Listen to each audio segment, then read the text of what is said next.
जब कभी मेरे प्रभु किसी अपने भक्त के अंदर अहंकार का बीज प्रस्फुटित होते हुए देख लेते हैं तो मेरे गोविंद वैद्य बनकर के उसका उपचार करते हैं। इसी प्रकार का अहंकार का बीज उद्धव जी के हृदय में प्रस्फुटित हो चुका था।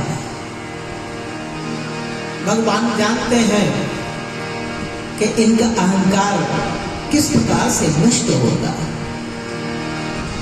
उद्धव कौन है?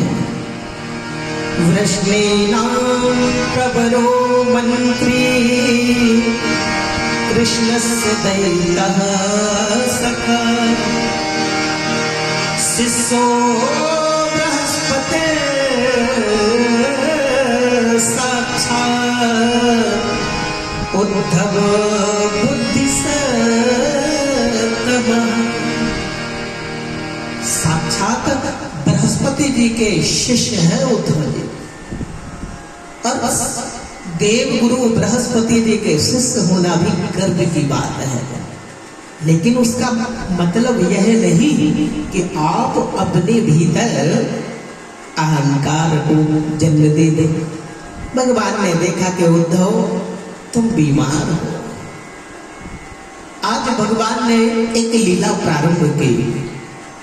मेरे गोविंद मेरे कृष्ण कन्हैया लाल यमुना नदी के किनारे जाकर के बैठ गए और अश्रुपात करने लगे। उद्धव जी ने आकर के देखा। उद्धव जी ने कहा, गोपाल, हे मोहन, यह कौन सी लीला है? ब्रह्म होकर के तुम अश्रुपात कर रहे हो, भला क्यों? मेरे गोविंद ने कहा, उद्धव, यह तुम नहीं समझ सकते क्योंकि तुम ज्ञानी हो। ये तो प्रेमियों का विषय है।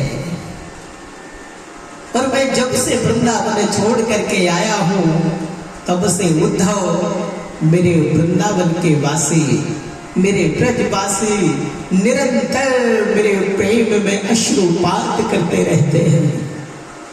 देखो उद्धव, ये जमुना का जल देख रहे हो ना, इस जमुना के जल में बहुत से अश्रु मेरे ब्रजवासियों के बह के आ रहे हैं।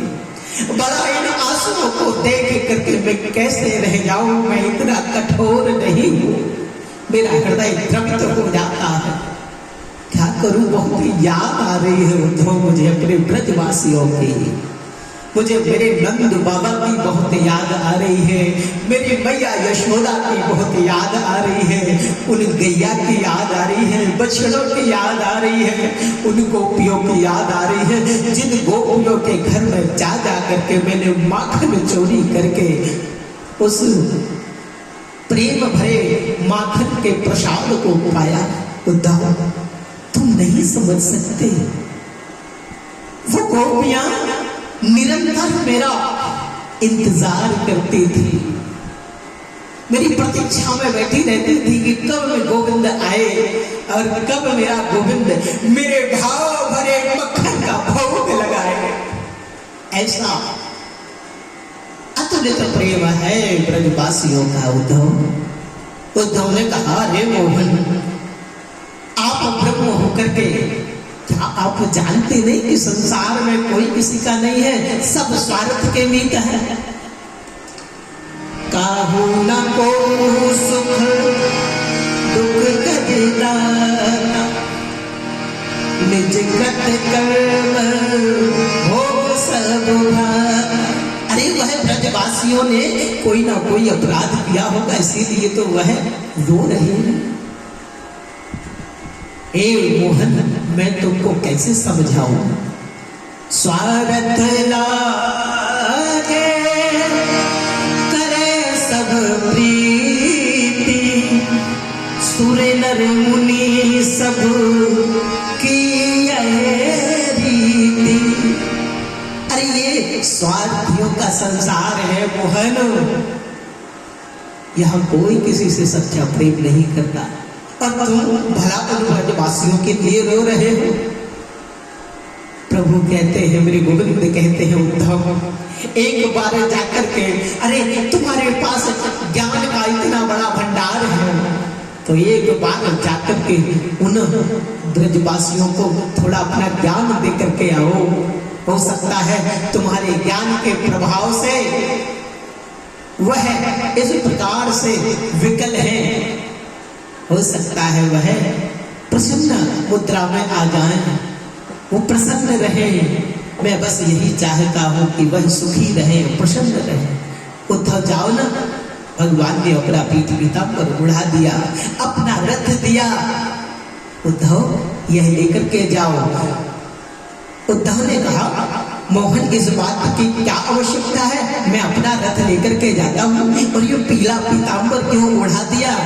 भगवान ने कहा, यदि अगर तुम मेरा कोई वस्त्र, मेरी कोई पहचान लेकर के नहीं जाओगे तो कोई भी विश्वास नहीं करेगा कि तुम मेरे मित्र हो। उद्धव जाओ। अब तो महाराज उद्धव जी को बड़ा अहंकार हुआ।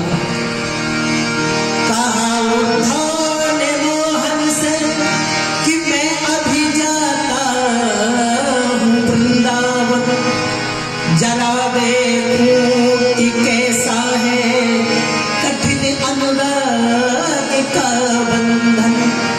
मैं अभी जाता हूँ गोविंद। उद्धव रथ पर आरूढ़ हुए, रथ को आगे चलाया, आगे बढ़ाया, और जैसे ही मथुरा से वृंदावन निकट आने को था कि महाराज वहीं से प्रेम ने अपना अनूठा रंग दिखलाना प्रारंभ कर दिया। क्या हुआ?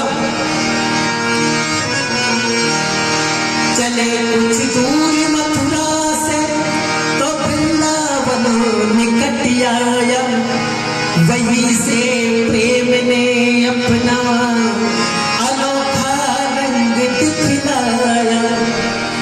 क्या हुआ? उलझ कर वस्त्र में काटे लगे उद्धव को समझाने, तुम्हारा ज्ञान पर्दा फाड़ देंगे ये प्रेम दीवाने। एक हवा का झोंका आया और वह पीठ पीताम्बर ओढ़ करके मार्ग में जो कांटों की झाड़ियां लगी हुई थी, उन झाड़ियों में वह पीठ पीताम्बर फंस गया। उद्धव जी सुलझा रहे हैं, मानो वह कांटे कहते हैं, कहना चाहते हैं कि उद्धव तुम प्रेम की नगरी में आए हो, प्रेम से ही बात करना, यहाँ तुम्हारे ज्ञान का कोई स्थान नहीं। उद्धव जी को आश्चर्य नहीं हुआ। उद्धव जी ने अपना पीठ पीताम्बर उन उलझे हुए कांटों में से सुलझा करके रथ को आगे बढ़ा दिया। बोलो बाके बिहारी लाल की जय। श्री राधे राधे राधे राधे गोविंद राधे गोविंद राधे।